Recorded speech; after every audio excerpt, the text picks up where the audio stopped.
নমস্কার বন্ধুরা, কেমন আছেন সবাই? আর আজকে গেছিলাম একটু কলেজে। আর এইটা হলো শুটকি মার্কেট, আমার কলেজের ঠিক আগেই পড়ে।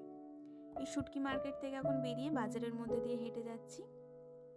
হ্যাঁ, এবার আপনাদের মনে হতেই পারে যে আমি হঠাৎ বাজারের শাকসবজির ভিডিও কেন করছি।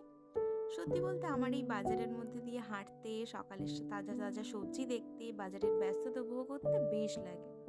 তাই একটু শেয়ার করলাম আর কি। আর এই যে কলেজে পৌঁছে গেছি। আর আজকে সন্ধ্যেবেলা মা বানিয়েছিল বাঁধাকপির গরমা গরম পকোড়া।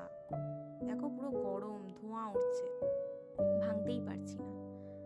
আর এই যে দেখতে পাচ্ছেন পেঁপে গাছটা, এটাকে দেখিয়ে আপনাদের একটা ইনফরমেশন দিতে চাই। যদি কখনো ফল না হয় পেঁপে গাছে বা মাঝখান দিয়ে ভেঙে যায়, সেক্ষেত্রে ওই ভাঙা অংশটাতে আপনারা মালসা চাপিয়ে দেবেন কিংবা প্লাস্টিক দিয়ে দেবেন, তাতে পুনরায় পাশ থেকে আবার পচিয়ে ফল হবে।